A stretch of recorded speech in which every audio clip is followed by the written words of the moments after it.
जय जय श्री राधे श्रीमद्भागवत महापुराण दशम स्कंद अथ पंचाशतोऽध्याय। रुक्मिणी हरण। श्री सुखदेव जी कहते हैं, परीक्षण, भगवान श्री कृष्ण विधव राजकुमारी रुक्मिणी जी का यह संदेश सुनकर अपने हाथ से ब्राह्मण देवता का हाथ पकड़ लिया और हंसते हुए और बोले, भगवान श्री कृष्ण ने कहा, ब्राह्मण देवता जैसे विधव राजकुमारी मुझे चाहती है, वैसे ही मैं भी उन्हें चाहता हूँ। मेरा चित्त उन्हीं में लगा रहता है। कहाँ तक कहूँ, मुझे रात के समय नींद नहीं आती। मैं जानता हूँ कि रुक्मिणी ने द्वेषवश मेरा विवाह रोक दिया है, परंतु ब्राह्मण देवता आप देखिएगा, जैसे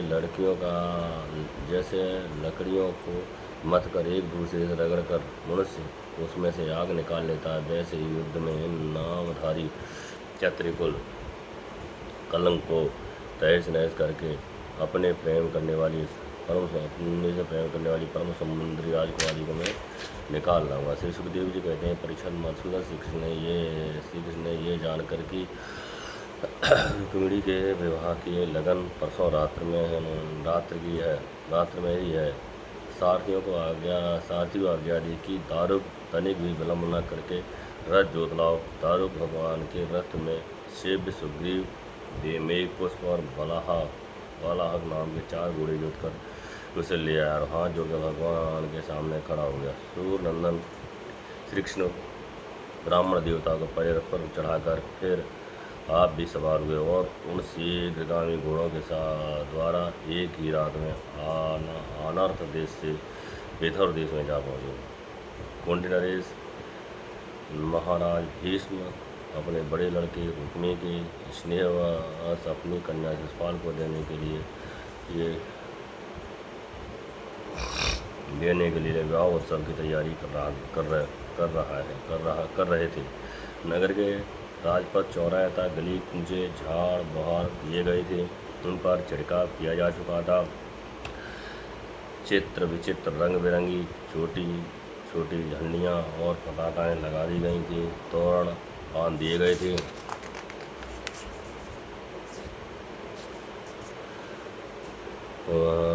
वहाँ के स्त्री पुरुष पुष्पमाला, हार, इत्र, प्लेट, चंदन, गहने और निर्मल वस्त्रों से सजे हुए थे।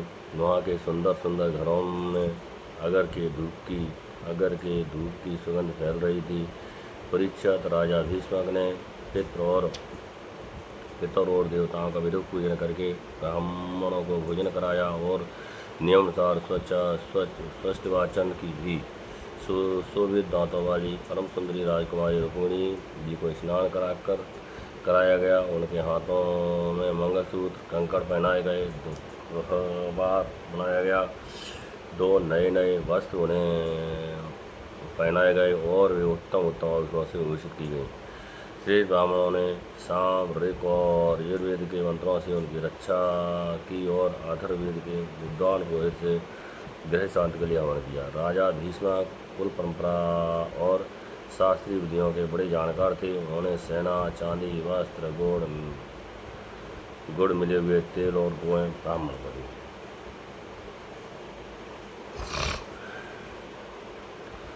इस प्रकार चेद नरेश राजा दमघोष ने भी अपने पुत्र शिशुपाल के लिए मंत्रयाग ब्राह्मणों से अपने पुत्र के विवाह संबंधी मंगल कृत कराए। इसके बाद वे मद चुआते हुए हाथियों, सोने की मालाओं से सजाए हुए रथों, तेजों तक घुड़सवारों की चतुरंगी सेना साथ लेकर कुंडलपुर आ पहुँचे। निर्भयराज भीष्मक ने आगे आकर उनका स्वागत सत्कार किया और प्रत्येक प्रथा के अनुसार अर्चन पूजन किया। इसके बाद उन लोगों को पहले ही निश्चित किए हुए जनवासों में अनुपूर्वक ठहरा दिया। उस बारात में शाल्व, दरासन, दंतवक्त्र, विदुरथ और पौंड्रक आदि शिशुपाल के सशस्त्र मित्र नरपत आए थे। वे सब राजा श्री कृष्ण बलराम के विरोधी थे और राजकुमारी रुक्मिणी शिशुपाल को ही मिले इस प्रचार से आए थे। उन्होंने अपने मन में ये पहले ही निश्चय कर रखा था कि यदि श्री कृष्ण बलराम आज यदुवंशियों के साथ आकर कन्या अपहरण की चेष्टा करेगा तो हम सब मिलकर उससे लड़ेंगे। यही कारण था कि राजाओं ने अपनी अपनी पूरी सेना और रथ के घोड़े हाथी आदि भी अपने साथ ले आए थे।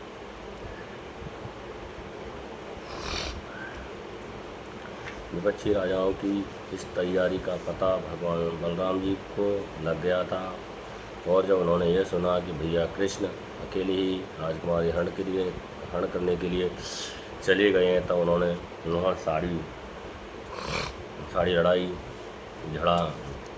झगड़े की बड़ी आशंका हुई।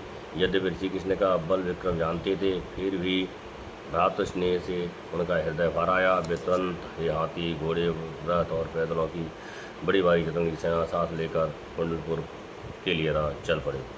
इधर परम सुंदरी रुक्मिणी जी भगवान श्री कृष्ण के शुभागमन की प्रतीक्षा कर रही थीं। उन्होंने देखा श्री कृष्ण की तो कौन गए, सभी ब्राह्मण देवता भी नहीं लौटे, तो ये बड़े चिंता, अभी ब्राह्मण देवता भी नहीं लौटे, तो वे बड़ी चिंता में पड़ गए। सोचने लगे, और अब मुझ अभागिनी के विवाह में केवल एक रात की देरी है, परंतु मेरे जीवन सर्वस्व कमल नयन भगवान अब भी नहीं पधारे। इसका क्या कारण हो सकता है, कुछ निश्चय नहीं मालूम पड़ता। ये नहीं, मेरे संदेश ले जाने वाले ब्राह्मण देवता भी तो अभी तक नहीं लौटे। इसमें संदेह नहीं कि भगवान श्री कृष्ण का स्वरूप परम शुद्ध और विशुद्ध पुरुष ही अपने प्रेम कर सकते हैं। उन्होंने मुझे कुछ न कुछ बुराई देखी होगी, तभी तो मेरे हाथ पकड़ने के लिए, मुझे स्वीकार करने के लिए उद्यत होकर वे यहाँ नहीं पधारे। ठीक है, मेरे भाग्य ही मंद है। विधाता और भगवान शंकर भी मेरे अनुकूल नहीं जान पड़ते। ये भी संभव है कि रुद्र पत्नी गिरिजा कुमारी सती पार्वती जी मुझसे अप्रसन्न हो। परीक्षित रुक्मिणी जी इसी अधेड़ गुण में पड़ी हुई थी कि उनका संपूर्ण मन और उनके वह सारे मनोभाव भक्त मन चोर भगवान ने चुरा लिए थे। उन्हीं को सोचते सोचते अभी समय है, ऐसा समझकर अपने आंसू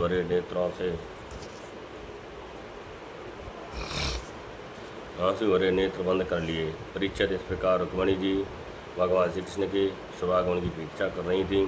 उसी समय उनकी बाईं जांघ, भुजा और नेत्र फड़कने लगी, और जो प्रियतम के आगमन का प्रिय संवाद सूचक कर रहे थे। इतने में भगवान श्री कृष्ण के भेजे हुए वे ब्रह्मा देवता आ गए, और उन्होंने अंतःपुर में राजकुमारी रुक्मिणी को इस प्रकार देखा मानो कोई ध्यानमग्न देवी हो। सती रुक्मिणी जी ने देखा कि ब्राह्मण देवता मुख प्रफुल्लित है, उनके मन में और चेहरे पर किसी प्रकार की घबराहट नहीं है। वे उन्हें देखकर लक्षणों से ही समझ गई कि भगवान कृष्ण आ गए। फिर प्रसन्नता से खिलकर उन्होंने ब्राह्मण देवता से पूछा। तब ब्राह्मण देवताओं ने निवेदन किया कि भगवान श्री कृष्ण यहाँ पर हार गए हैं, और उनकी भूर प्रशंसा की। ये भी बतलाया कि राजकुमारी आपको ले जाने के लिए उन्होंने सत्य प्रतिज्ञा की है। भगवान के शुभागमन का समाचार सुनकर रुक्मिणी जी का हृदय आनंद रेख से भर गया। उन्होंने इसके बदले में ब्राह्मण के लिए भगवान के अतिरिक्त और कुछ प्रिय न देखकर उन्हें केवल नमस्कार किया, अर्थात जगत की समग्र लक्ष्मी ब्राह्मण देवताओं को सौंप दी।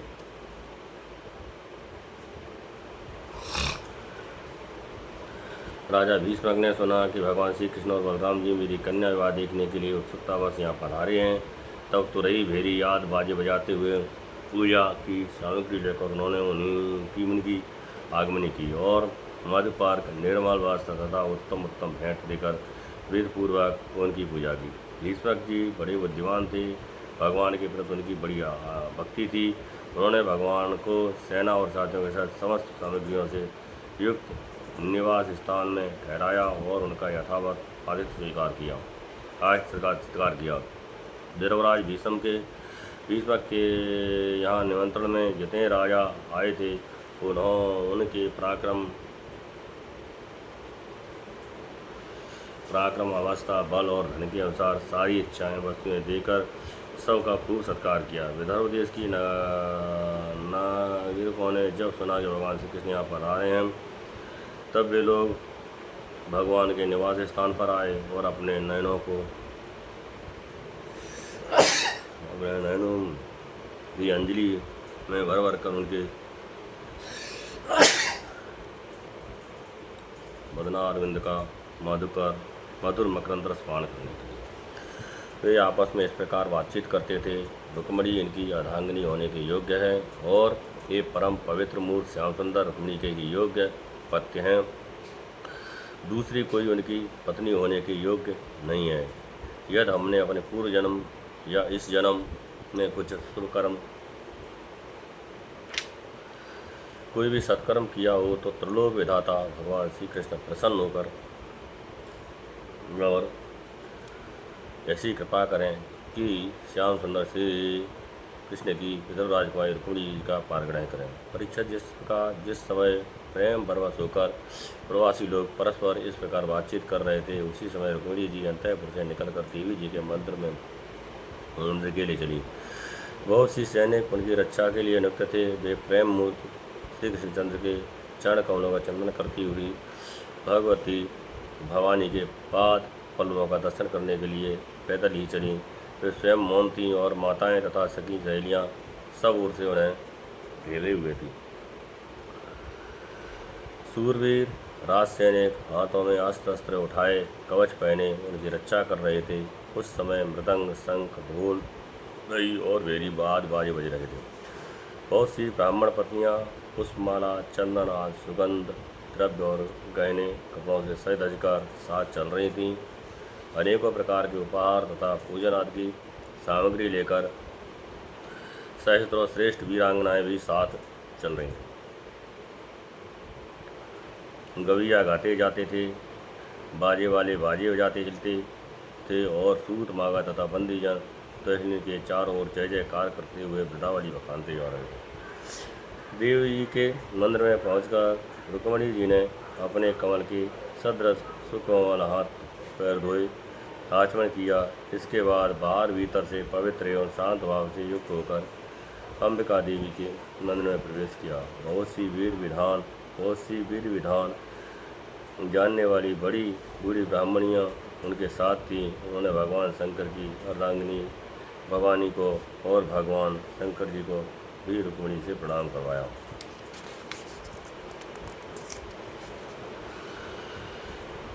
रुक्मिणी जी ने भगवती से प्रार्थना की, अंबिका माता, आपकी गोद में बड़े हुए आपके प्रिय पुत्र गणेश जी को तथा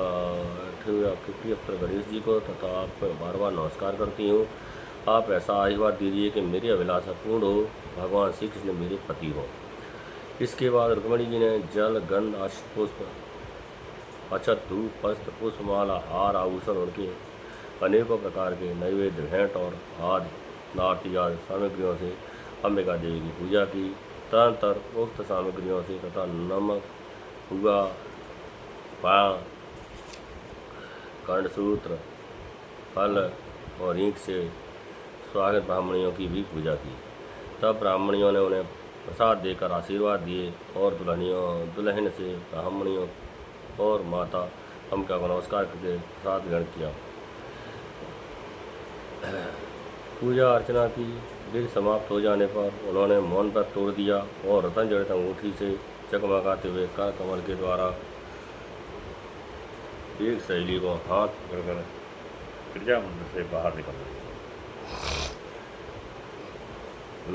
निकली। परीक्षित, रुक्मिणी जी भगवान की माया के समान ही बड़े बड़े धीर वीरों को भी मोहित करने वाली थीं। उनका कटिभाग बहुत ही सुंदर और पतला था। मुखमंडल पर कुंडलों की शोभा जगमगा रही थी। वे किशोर और तरुण अवस्था की संधि में स्थित थीं। नितंब पर जड़ाऊ करधनी शोभायमान हो रही थी। वक्ष स्थल कुछ उभरे हुए थे और उनकी दृष्टि लटकती हुई पलकों के कारण कुछ चंचल हो रही थी।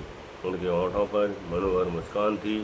उनके दांतों की पांत थी तो कुंडली के समान पर उज्ज्वल, परंतु पके हुए कुंदरू के समान लाल लाल होठों की चमक से उस पर लालिमा आ गई थी। उनके पाँव के पाये चमक रहे थे और उनमें लगे हुए छोटे छोटे घुंघरू झुनझुन कर रहे थे। वे अपने सुकुमार चरण कमलों से पैदल ही राजहंस की गति से चल रही थी। उनकी ये अपूर्व छवि देखकर वहाँ आए हुए बड़े बड़े यशस्वी वीर सब मोहित हो गए। का कार्य सिद्ध करने के लिए अपने बाणों से उनका हृदय जर्जर कर दिया। रुक्मिणी जी इस प्रकार उस उत्सव यात्रा के बहाने मंद मंद गति से चलकर भगवान श्री कृष्ण पर अपना रास रास सुंदर निछावर कर रही थी। उन्हें देखकर उनकी खुली मुस्कान तथा लजीली चितवन पर अपना चित्त लुटाकर बड़े बड़े नरपति एवं वीर उतने ही मोहित और बेहोश हो गए कि उनके हाथों से वस्त्र शस्त्र छूट कर गिर पड़े और वे स्वयं ही रथ हाथी और घोड़ों से धरती पर आ गिरे। इस प्रकार रुक्मिणी जी भगवान श्री कृष्ण के स्वागमन की प्रतीक्षा करती हुई अपने कमल की कली के समान सुकुमार चरणों को बहुत ही धीरे धीरे आगे बढ़ा रही थी। उन्होंने अपने हाथों की उंगलियों से मुख को और लटका हुआ हल्के दाईं और वहाँ आए हुए नरपतियों की ओर लजीली चितवन से देखा। उसी समय उन्होंने शाम पर भगवान श्री कृष्ण के दर्शन हुए। राजकुमारी रुक्मिणी जी रथ पर चढ़ना ही चाहती थी कि भगवान श्री कृष्ण ने समस्त शत्रुओं के देखते देखते उनको भीड़ में से रुक्मिणी जी को उठा लिया और उन सैकड़ों राजाओं के सिर पर पांव रखकर उन्हें अपने उस रथ पर बिठा लिया। उसकी ध्वजा पर गरुड़ का चिन्ह लगा हुआ था। इसके बाद जैसे सिंह सियारों के बीच से अपना भाग ले जाए वैसे ही रुक्मिणी जी को लेकर भगवान श्री कृष्ण बलराम जी और यदुवंशियों के साथ वहाँ से चल पड़े। उस समय जरासंध के बसवर्ती अभिमानी राजाओं को अपना ये बड़ा भारी तिरस्कार और यश कीर्ति का नाश सहन न हुआ। वे सबके सब चिढ़कर कहने लगे, आहो धिक्कार है, आज हम लोग धनुष धारण करके खड़े हो रहे और ये ग्वाले जैसे सिंह की भाग को हरण ले जाए उसी प्रकार हमारा सारा यश छीन ले गए। इस श्रीमद्भागवते महापुराणे परमहंसायां संहितायां दशम स्कंदे उत्तरार्धे रुक्मिणी हरण नाम 53 अध्याय। जय जय श्री राधे।